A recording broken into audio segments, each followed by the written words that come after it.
있습니다. 제가 한 절 읽고 여러분 한 절 읽고 돌아오면서 읽도록 하겠습니다. 제가 먼저 읽겠습니다. 또 어떤 사람이 타국에 갈 때 그 종들을 불러 자기 소유를 맡긴과 같으니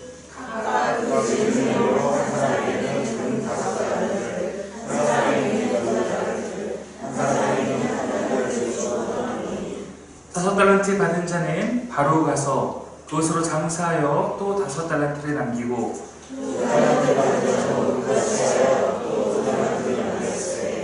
한 달란트 받은 자는 가서 땅을 파고 그 주인의 돈을 감추어 두었더니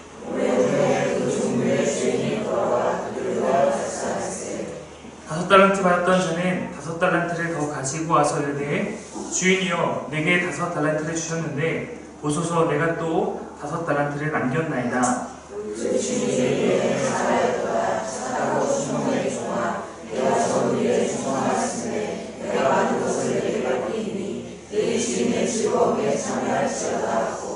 두 달란트 받았던 자도 와서 이르되 주인이여 내게 두 달란트를 주셨는데 보소서 내가 또 두 달란트를 남겼나이다.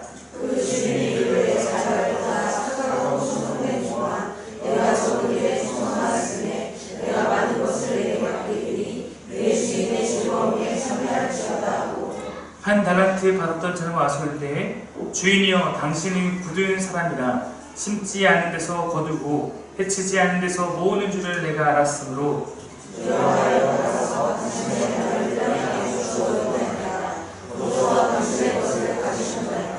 그 주인이 대답하여 이르되 악하고 게으른 종아 나는 심지 않은 데서 거두고 해치지 않은 데서 모으는 줄로 내가 알았느냐.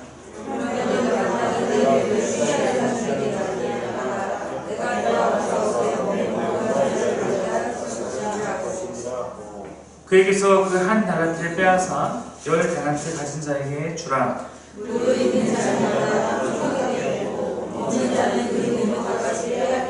함께 읽겠습니다. 이 무익한 종을 바깥 어두운 데로 쫓으라. 거기서 쇠퇴이며 이를 가리라 한다. 아멘. 이번 한 주가 묵상했던 마태복음 말씀 가운데 어떤 말씀으로 우리가 오늘 은혜를 나눌까 본문 선정할 때 항상 고민이 됩니다. 네. 적어도 7일의 말씀 가운데 금요일에 한번 주일에 한번 말씀을 나누는데 그 두 개를 택할 때 항상 그런 마음이 있습니다. 이번 한 주간의 본문 가운데 가장 유명한 말씀이 달란트의 비유인데 사실 이 본문은 설교 후보에서 배제했던 그런 본문이었습니다. 그 이유는 이미 제가 사김의 교회에서 설교 사역을 하면서 2번 정도 이 본문을 다뤘기 때문입니다.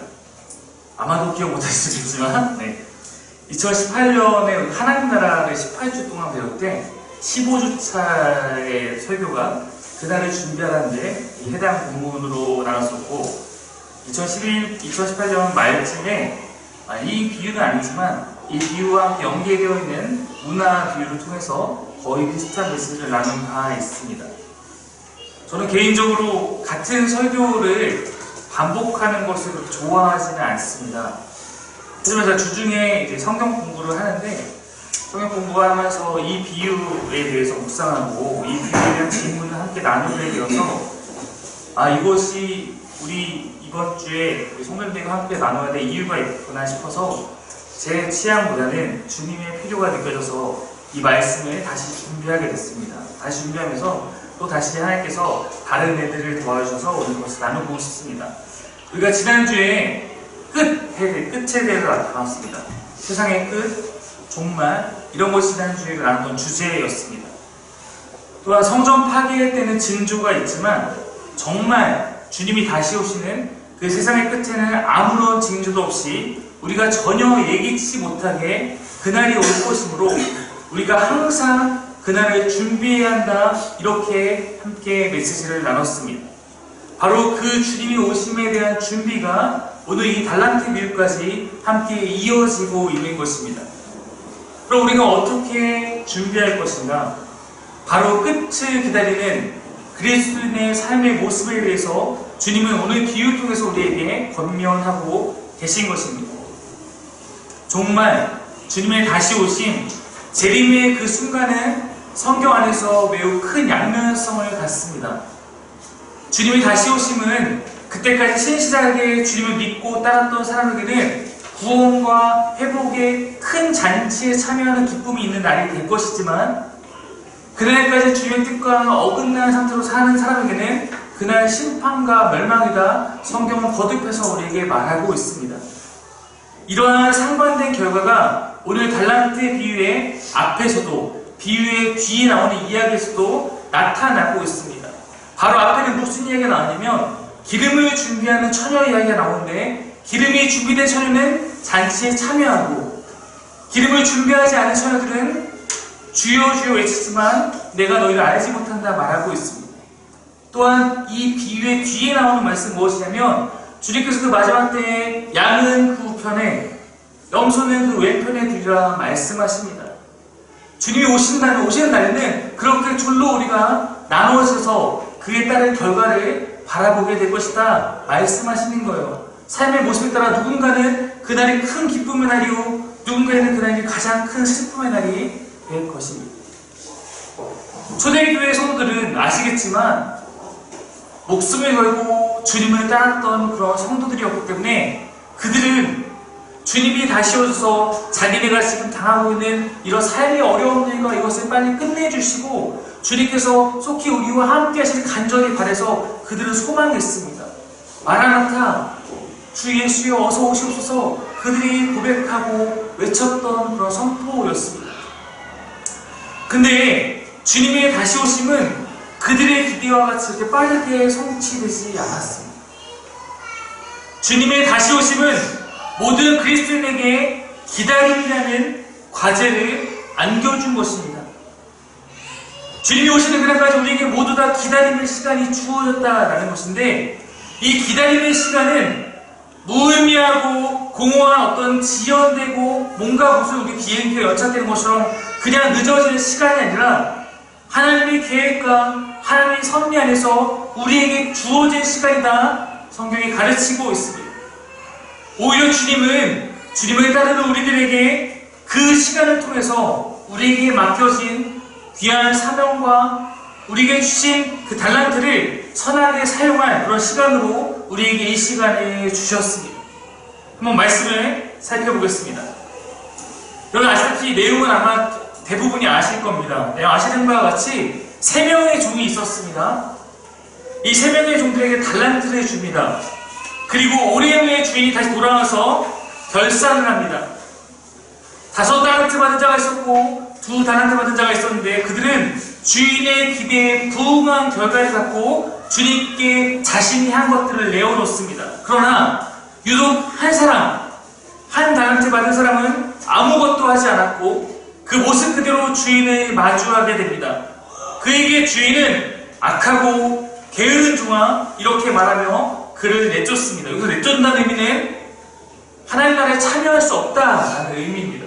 즉 그는 구원에 해당하지 않는다라는 의미로 우리가 봐도 무방합니다. 우리는 이 비유를 보면서 이런 생각을 할 수 있어요. 1 달란트 받은 종이 그렇게 잘못했을까? 제가 받은 질문이 이 질문이었어요. 목사님, 1 달란트 받은 종이 정말 그렇게 잘못한 거예요? 뭐 돈을 다 날린 것도 아니고 잘 보관하고 있다가 그대로 주었는데 그에게 내려진 주인의 형벌은 어쩌면 매우 가혹한 것처럼 느껴질 수도 있습니다. 이 비유가 우리에게 말하고 있는 메시지는 무엇이며 왜 1 달란트 가진 자가 주인 앞에서 이와 같이 끔찍한 결과를 맞이하게 되었는지 오늘 거기에 초점을 두고 우리가 말씀 앞에서 답을 찾아보려 합니다. 우선 여러분, 우리가 함께 보는 이 비유는 모든 비유가 그렇지만 비유는 비유로 보셔야 됩니다. 네. 우리 아동부 시간마다 게임은 게임의 뿌리다 이렇게 말하는데 비유는 비유로 봐야 합니다. 비유라는 것은 어떤 특정한 그 안에 있는 메시지를 가르치기 위해서 때로는 설정은 예수님이 도적이 될 수도 있고 예수님이 좀 안 좋은 분으로 보일 수도 있고 그렇습니다. 그러므로 비유는 어떤 배경과 설정보다는 그 비유가 말하고자 하는 핵심 메시지에 주목해야 합니다. 먼저 이 비유 자체를 보기 전에 우리가 좀 더 거시적인 관점에서 성경에서 이 재림의 준비에 관한 비유들이 어떻게 나타나고 있나 봐야 되는데, 왜냐면 달란트 비유는 단순히 달란트 비유 하나만 있는 것이 아니라 그 앞에 있는 비유와 함께 연결되고 있습니다. 즉 재림에 대한 준비에 관한 세 가지 비유가 있습니다. 오늘 이 달란트 비유의 시작을 보시면 여러분 14절에서 또 어떤 사람이 이렇게 나오는데, 또라는 이 헬라어 가르라는 것은 이것이 단순히 하나의 이야기가 아니라 앞에 있는 이야기에 연결되고 있는 이야기다라는 것을 우리에게 보여주고 있습니다. 재림의 준비에 관한 비유는 마태복음 24장 45절부터 이어지고 있는데, 45절부터 51절까지 먼저 신실한 종과 악한 종에 대한 비유가 나옵니다. 이게 첫 번째 비유예요. 두 번째 비유는 아까 얘기했던 기름을 준비한 열 처녀에 대한 비유가 25장 1절부터 13절까지 나오고 있습니다. 그리고 25장 14절부터 달란트 비유가 나오는 것입니다. 이 세 가지 비유가 함께 주어지고 있습니다. 첫 번째 비유에서는 신실하고 현명한 종의 모습을 강조합니다. 두 번째 비유에서는 현명한 처녀의 모습을 강조합니다. 같은 단어가 사용되고 있어요. 세 번째 비유에서는 신실한 종의 모습을 다시 한번 강조하고 있습니다. 즉 어떤 모습으로 우리가 주님의 날을 기다릴 것이나 신실하고 현명하라는 것입니다. 그것이 이 비유의 예를 통해서 구체적으로 어떤 상황에서 그 신실함과 현명함이 드러나는지 알려주고 있는 것입니다. 근데 여러분, 이 세 가지 비유에는 거기에서 주인이 오는 시기가 모두 다릅니다. 첫 번째 비유에서는 종들이 예상한 것보다 주인이 일찍 옵니다. 두 번째 비유에서는 그 들러리들의 예상보다 신랑이 늦게 와요. 세 번째 비유에서는 오랜 시간, 충분한 시간이 지난 후에 주인이 옵니다. 즉 재림의 시간, 주인이 오시는 시간, 주님을 기다리는 그 시간은 우리가 함부로 예측할 수 없도록 성경 자체가 그렇게 열어놓고 있어요. 중요한 것은 주인이 올 때까지의 우리의 모습입니다. 열처녀 비유에서 어리석은 처녀들은 자신의 임무를 실제보다 너무 쉽게 생각해서 준비하지 않았어요. 실패했습니다. 달란트 비유에서 오는 악한 종은 실제보다 더 힘들게 생각해서 아무것도 하지 않았습니다. 이렇듯 세 가지 비유는 저마다 다른 상황에서 재림을 준비하는 여러 가지 모습들을 보여주고 있습니다. 당연히 이 비유는 그러면서 우리에게 묻고 있는 거예요. 주님의 재림을 당신은 어떻게 준비하고 있습니까? 여러분, 지금 우리 또한 하루하루 살아가고 있고, 우리는 그냥 지금 이 시간들에 주어진 삶을 살아가고 있지만, 우리에게 주어진 이 시간도 성경적 관점에서 재림을 준비하는 시간입니다. 주님 오시면 기다리는 시간입니다. 우리가 다르지 않아요. 여러분의 이 시간에 어떻게 보내고 계신지 스스로 이 말씀 앞에서 자신을 점검해야 합니다. 주님의 재림은 시기를 알 수 없습니다. 생각보다 늦어질 수도 있고 우리의 예측보다 일찍 올 수도 있습니다. 성경은 그 시기에 대한 예측을 하려기보다 신실하고 현명하게 그날을 준비할 것을 우리에게 가르치고 있습니다. 왜냐하면 준비된 자는 두려움이 없기 때문입니다. 달란트 비유 안에서 우리가 놓치지 말아야 할 것이 또 있습니다. 앞서 언급한 것처럼 한 달란트를 받은 사람의 잘못이 무엇인지 우리가 정확하게 알아야만 우리는 그러한 행동을 되풀이하지 않을 수 있기 때문입니다. 여러분, 근데 우리가 이 비유를 볼 때 자꾸 우리 마음에 부딪히는 것이 있습니다. 그것을 한 달란트 받은 사람의 입장에서 이 말씀을 읽을 때 어쩌면 그도 변명할 것이 있지 않겠는가의 문제입니다. 여러분, 만약에 한 달란트 받은 사람이 여러분이 지금 변호해야 돼요. 여러분, 뭐라고 변호하시겠습니까? 한 달란트 받은 사람이 이래서 그러시지 않았을까? 아마 가장 먼저 마음에 떠오르는 것은 그가 좀 차별받지 않았나요? 네. 다른 사람은 더 많이 줘놓고 그는 조금 줬으니까 뭔가 마음에 그가 상심하지 않았을까요? 그가 받은 것이 다른 두 종에 비해서 적은 것은 사실입니다. 그런데 이 사실은 우리에게 매우 중요한 사실을 말해주기도 합니다. 그는 3명의 종 가운데서 가장 적은 달란트를 받았지만 오늘 말씀 안에서 주인이 가진 재산의 규모나 이런 것들을 볼 때 이 3명의 종이 이 주인에게 전부가 아니라는 것을 우리는 파악할 수 있습니다. 그렇다면 이 3명의 사람은 주인에게 많은 종들 가운데 선택받은 자이며 그 안에서 기회를 부여받은 자라는 것을 우리는 먼저 기억해야 합니다. 말씀 안에서 이 3명의 종이 부각돼서 나오지만 이 주인에게는 더 많은 종이 있으면 유추할 수 있습니다.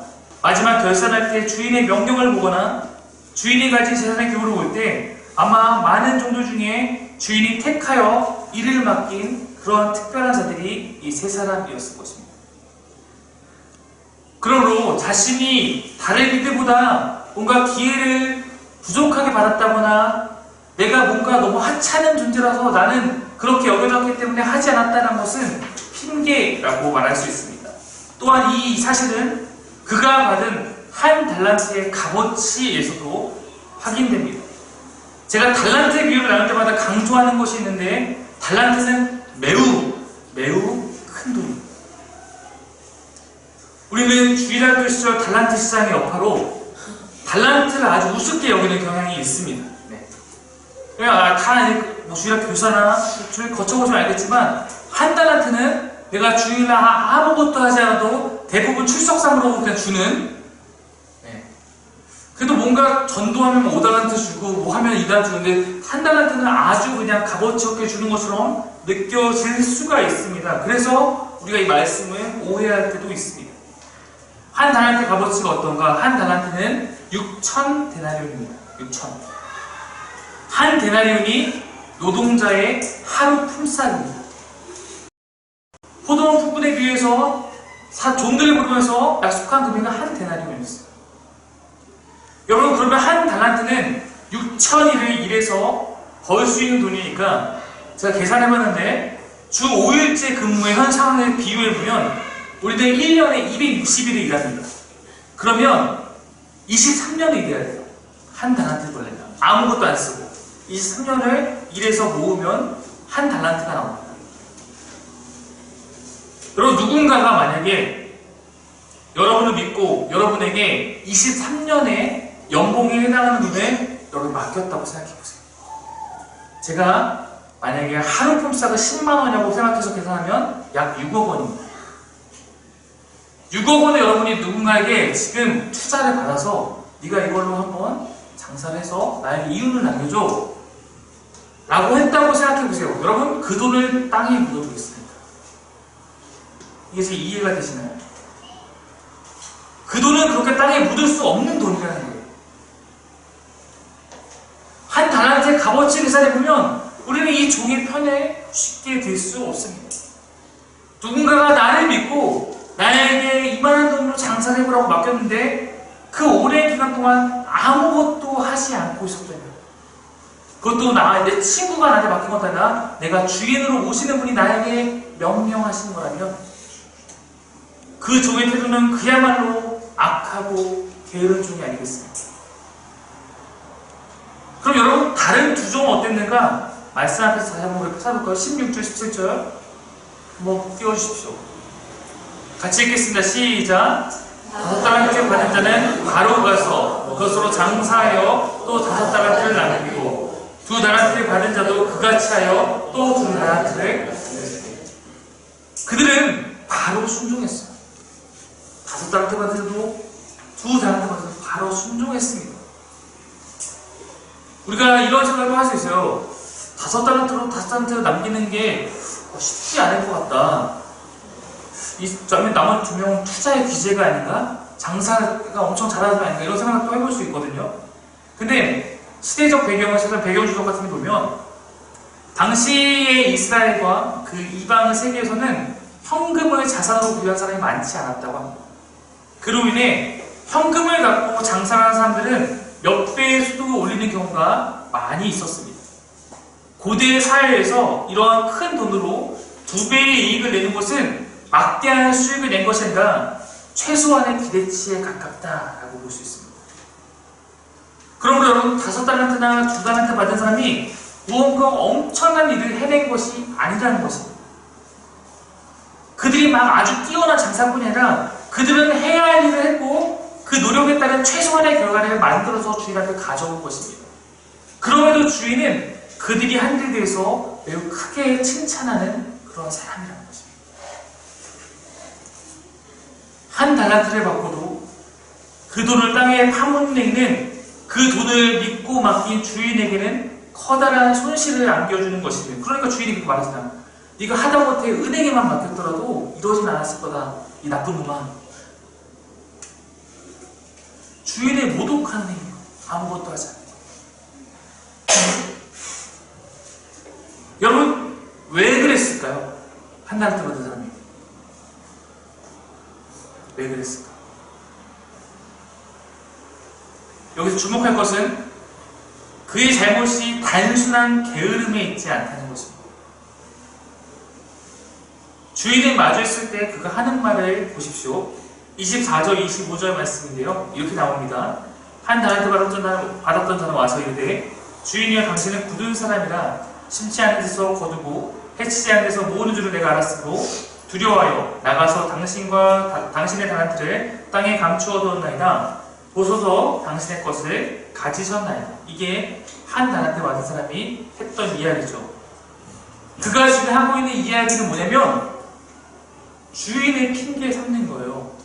내가 이렇게 한 것은 당신의 이런 것들을 내가 알기 때문입니다. 당신 때문입니다. 당신이 이런 사람이니까 내가 이렇게 한 겁니다. 그는 주인의 마주에서 결산하는 그 순간에도 자신의 잘못을 돌아보지 않습니다. 자신의 가치대로 주인은 이런 사람이야 판단하고 그 뜻대로 행합니다.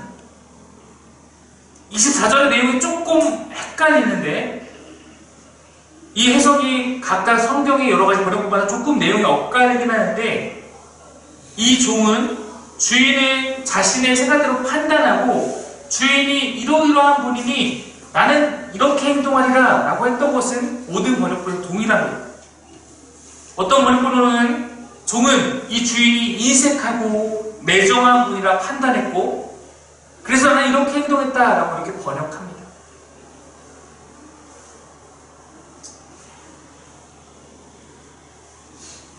그가 진짜 주인을 나쁜 사람으로 여겨서 이렇게 행동한 것인지 이마저도 그가 아무것도 하지 않은 것에 대한 변명으로 하는 것인지 우리가 다 알 수는 없지만 한 달란트라는 큰 돈을 믿고 맡겼던 주인에게 말하는 표현이라기에 그의 태도는 매우 무례합니다.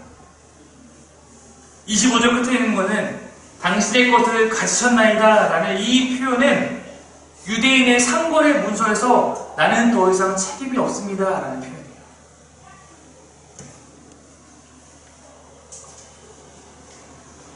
여러분 만약 우리가 이 시대에 살아가면서 누군가가 하나님은 이런 분이야 스스로 하나님의 모습을 규정하고 하나님을 잘못 판단하고 그 틀 안에서 내 마음대로 내 뜻대로 행하고 해석한다면 우리 또한 이 종과 다르지 않을 수 있습니다. 역설적으로 사람들이 가장 많이 하는 실수가 무엇입니까? 하나님은 사랑이 많으신 분이야 라고 규정해놓고 자기 마음대로 살아갑니다. 하나님은 사랑이 많으신 분이니까 내가 무슨 행동하더라도 다 용서하리라 생각하고 그렇게 행동하는 것입니다. 성경을 보면 주님은 사랑이 많으신 분이기도 하지만 또한 주님은 매우 공의롭고 정의로운 분이죠. 마지막 날에 주님은 우리의 삶을 평가하시고 그때 그분은 정의롭고 공의롭게 판단하신다 약속하셨습니다. 우리의 핑계는 먹히지 않을 것입니다. 여러분, 정의롭다는 말은 무엇입니까? 공의롭다는 말은 무엇입니까? 여러분, 제가 만약에 공의로운 재판관이에요. 공의로움을 지키고 싶어요. 근데 예를 들어서 제 아들이 살인죄를 져서 죄인으로 법정에 와야 돼 제가 재판을 해야 됩니다. 그럼 내 아들이니까 내가 봐줄게 라고 하면 저 공의로운 재판관이 아닌 거잖아요. 여러분, 하나님이 공의롭다는 것은 우리가 그분의 자녀인 건 맞지만 자녀의 잘못에서 그냥 봐주는 분이 아니라는 거예요. 자신의 자녀에게도 죄의 뜻은 죄라 말할 수 있는 것이 정의롭고 공의로운 재판관의 모습입니다. 주님은 우리의 모습을 주님 아버지 앞에서 돌이키지 않고 예수를 의지하지 않고 말로만 그렇게 말할 때 내 멋대로 살아가는 사람에게 말씀하셨어요. 내가 그 모습 그대로 좌우로 나눌 것이고 양과 염소처럼 대하겠다 말씀하셨어요. 7장 21절 매우 유명한 말씀 다시 한번 읽겠습니다. 시작. 나더러 주여 주여 하는 자마다 다 천국에 들어갈 것이 아니요 다만 하늘에 계신 내 아버지의 뜻대로 행하는 자라야. 주님이 산상수훈을 가르치면서 말씀하셨던 거죠. 그 안에 있는 여러 가지 말씀들을 가르쳤어요. 이것이 내가 너에게 원하는 삶이다. 원수를 사랑하고 오른편 맞으면 왼편 돌려대고 그렇게 살아가는 것이 내가 너에게 원하는 삶이다 라고 말하시고 난 다음에 그 마지막 결론으로 이 말씀을 주셨어요. 주님이 말씀하셨던 이 선언은 이미 달란트 비유 앞에 있는 열처녀 비유에서 이 말씀 그대로 실현되고 있음을 확인할 수 있습니다. 25장 11절 볼까요? 읽겠습니다. 시작.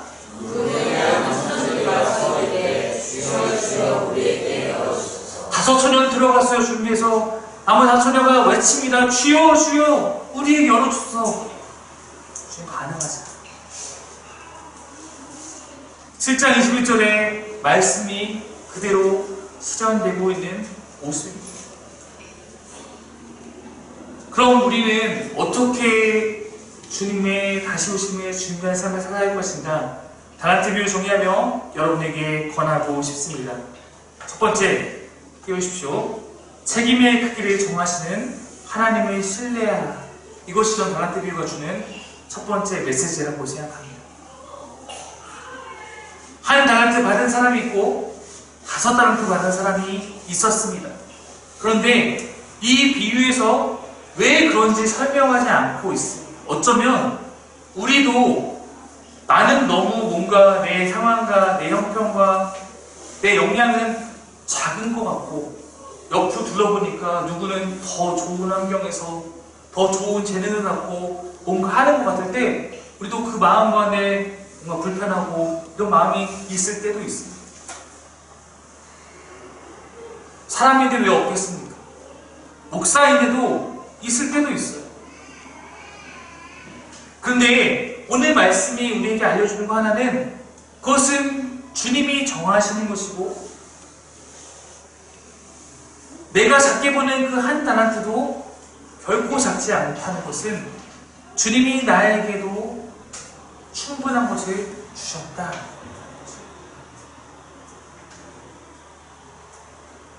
우리가 이 달란트를 해석할 때 달란트가 아시겠지만 영어 탤런트, 재능의 어원과 같기 때문에 재능으로 보는 경우가 있지만 이것은 단순한 재능의 이름으로만 해석할 것은 아닙니다. 이것은 종말의 관점에서 하나님 나라를 위해서 우리 각자에게 주어진 모든 기회와 모든 특권들 그것을 의미한다고 이해할 수 있습니다. 어쩌면 산상수훈에서 제자들에게 명령하셨던 그 모든 것을 내가 활용할 수 있는 그런 시간들 또한 여기에 해당할 수 있습니다. 5 달란트 받았다는 것은 내가 주님 뜻대로 살아갈 시간이 더 많은 것을 의미할 수도 있다는 것입니다. 내가 선교할 영역이 더 많은 것이라고 해석할 수도 있다는 것. 이거 단순하게 재능만을 의미하지는 않습니다. 우리에게 주어진 달란트가 다르다는 것은 하나님의 백성들에게 하나님 나라를 위하여 주어진 각 상황과 기회들이 다를 수 있다는 것을 의미합니다.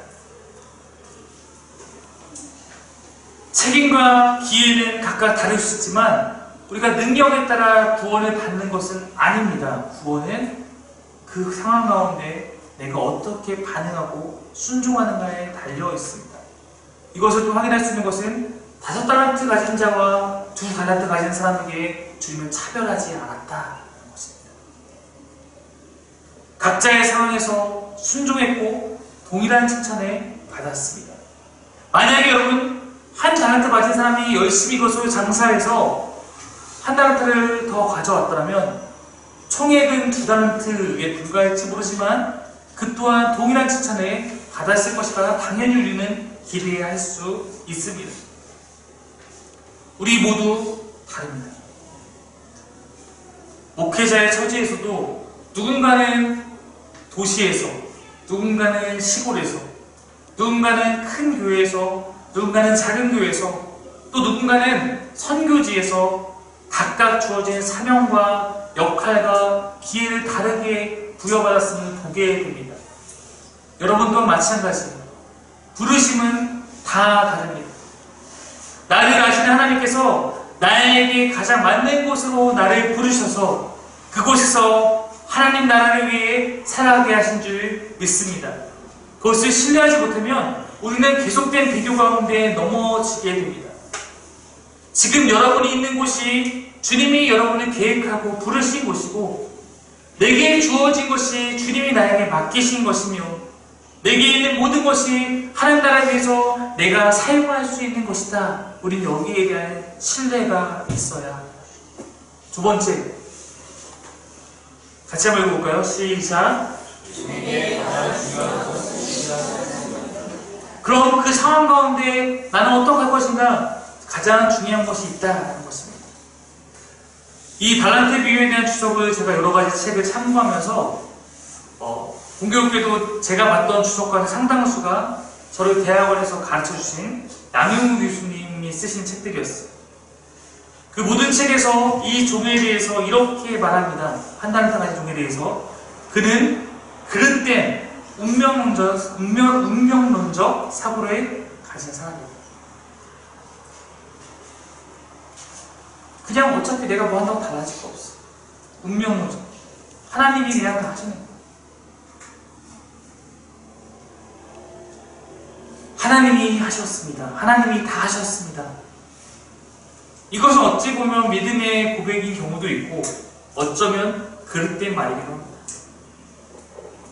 나는 아무것도 하지 않은 채 하나님이 하시리라 기대만 하고 그냥 그 안에서 나는 불순종의 삶을 산다거나 때로는 내 멋대로 해놓고 하나님이 하셨다라고 변명하고 있다면 그것은 죄입니다.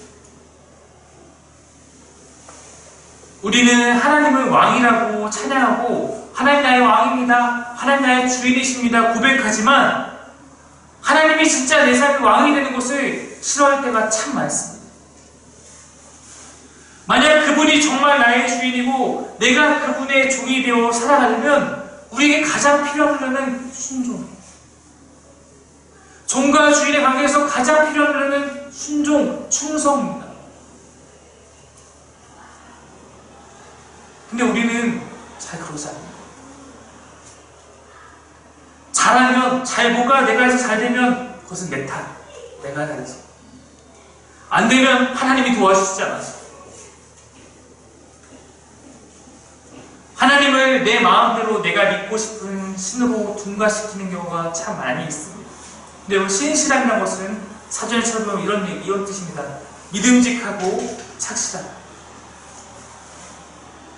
따라해볼까요? 믿음직하고 착실하다. 주님은 믿음직하고 착실한 사람을 원하죠. 그리고 이것이 가장 사랑받는 종의 모습이 아니겠습니까? 하나님이 내게 말씀하시는 것에 내게 주신 삶의 모든 상황 가운데 그 가운데서 주님의 뜻을 발견하고 그 안에 순종함으로 화답하는 그것이 내 삶에 하나님 나라가 임하고 나를 통해 하나님의 일들이 일어나는 방법입니다. 여러분, 하나님은 우리를 통해서 일하십니다. 근데 일하고자 하는 도구가 순종하지 않으면 무엇도 하실 수 없습니다. 적어도 우리를 통해서는. 순종은 하나님이 나를 사용하시는 것에 대한 나의 동의이며 믿음의 고백입니다. 순종은 나로 하여금 주님의 명령에 귀를 기울이게 하는 것입니다. 나의 초점에가 주님이 무엇을 바라시는지 초점을 두게 되는 것입니다. 주님이 명령하셨습니다. 그 나라를 위해서 여러분이 무언가 할 수 있다는 거예요. 여러분이 해야 할 것들이 주어졌다는 거예요. 우리에게 만약 주어진 것이 1달란트가 아니라 설령 1데나리온이라고 할지라도 그것을 최선을 다하는 사람을 하나님은 기뻐하시며 찾고 계십니다. 여러분도 아시다시피 저는 평일에 일을 하고 있습니다. 제가 사람을 저도 채용하고 관리하는 역할을 하고 있기 때문에 지금까지 여러 알바생들을 겪을 때가 있습니다. 겪어보면 정말 제 각각이 진짜로 같은 사람이 하나도 없는 것 같아요. 사람. 근데 어쨌든 그 사람을 위해서 관리하고 무언가 일을 해나가는 입장에서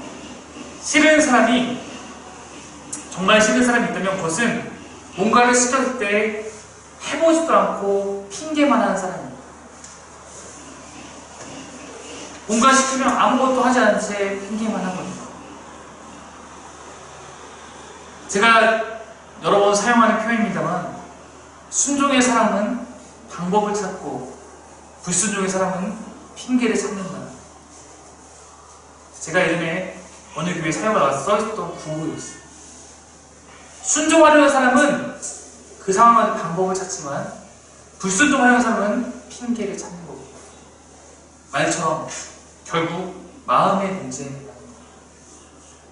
내 마음이 어떤가? 순종하려고 하는가? 불순종하려고 하는가? 거기에서 그의 행동은 이미 결정이 나 있는 것입니다.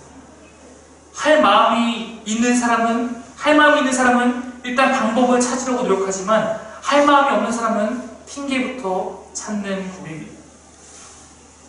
오늘 어쩌면 이 비유를 함께 보면서 나는 5달란트를 받은 것보다는 1달란트 받은 사람과 더 가까운 처지에 있는 것 같은데, 나도 나를 바라보면 내가 가진 것도 내가 드릴 것도 그다지 없는 작은 사람인 것 같은데, 이런 마음으로 이 비유를 혹시 바라보시는 분이 있다면 그런 1달란트를 가졌다 여기는 분들에게 전하고 싶습니다. 우리 모두에게 주님의 뜻과 계획이 존재하고 그것은 결코 가볍지도 소홀하지 않고 값지고 귀한 것입니다. 하나님은 이곳에 모여있는 여러분의 삶을 주목해서 바라보고 계십니다. 여러분이 갖고 있는 여러분이 주어진 환경과 책임은 여러분이 감당하고 그 안에서 주님께 나오기에 충분하도록 주셨습니다. 우리가 흔히 그런 얘기 하지 않습니까? 주님은 우리가 견디고 이겨낼 만한 그런 고난과 시험을 주신다. 혹시 내 삶이 다른 길에 비해서 조금 더 그런 상황가 있다면 그 또한 주님께서 그 과정을 통해서 더욱더 하나님 가운데서 귀한 존재로 만드시려고 주신 것이 아닐까 저는 감히 생각해 봅니다. 여러분은 모두 하나님의 계획 안에 하나님 앞에서 부름받을 소중한 사람들입니다. 그것을 신뢰해 주십시오. 말씀 마무리합니다. 주님을 위해서 나는 무엇을 할 것인가? 나는 어떤 삶으로 주님을 기다릴 것인가? 이것이 오늘 성경이 우리에게 주고 있는 물음입니다. 그 중에 조지 휘필드라는 사람이 남긴 말은 지금도 저의 마음을 뜨겁게 합니다. 제가 보고 있는 설교 원고 상단에 제가 늘 적어놓는 글이기도 합니다. 그 사람 이렇게 고백했습니다. 나는 녹슬어 없어지기보다 달아 없어지기를 원합니다. 누구는 아무것도 하지 않고 녹슬어 갈 수 있지만 나는 녹슬 바에는 차라리 열심히 주님 앞에 살아서 달아 없어지기를 원한다라는 겁니다. 고난 주간입니다. 이제 주님은 어떠실까? 녹슬지 않고 달아 없어지기까지 우리 위해서 자신을 내어주셨던 것을 우리가 모두 기억합니다. 우리가 십자가 길을 따른다는 것은 애꿎은 고난을 자초하는 것이 아니라 내게 주어진 삶 가운데서 그 삶을 순종으로 주님 따라 살아가는 것입니다. 그 순종의 과정에서 때로는 더 피곤하고 힘겹고 나는 달 수도 있겠지만, 그러나 그것이 내가 미달이 되는 삶입니다. 주님을 닮은 삶입니다. 내 삶의 자리에서 나의 닮음으로 주님은 영광을 받으시고 그곳에 나를 통해서 하나님의 일들은 일어날 것입니다. 그것이 주님을 따라서 주님의 길을 걷는 사람들의 모습이고 그들이 맛보는 환경, 결과입니다. 내게 있는 것, 내게 주신 것, 그것이 무엇이든지 그것을 나에게 허락하신 주님의 뜻에 맞게 사용하며 살아가시는 여러분에게 간절히 바랍니다. 최선의 삶을 살아서 기쁨으로 주님을 맞이할 수 있는 저와 여러분에게 간절히 바랍니다. 기도하겠습니다.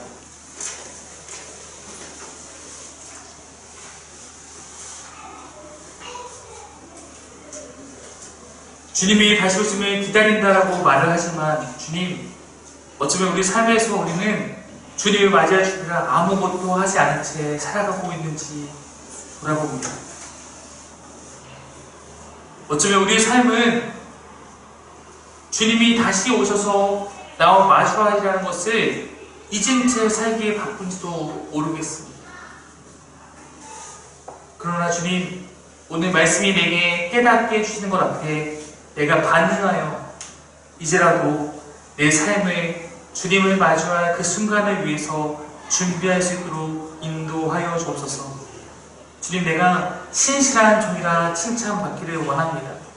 내게 주어진 환경, 내게 주어진 재능, 내게 주어진 모든 상황들, 내게 있는 모든 것을 다 주님 앞에서 아버지가 주시는 그 마음을 따라서 살아낼 수 있도록 우리를 붙잡아 주옵소서. 오늘도 이 시간 우리가 하나님께 기도하는 것은 주님, 내가 이 시간 결단합니다만 내 힘으로 살아갈 수 없습니다.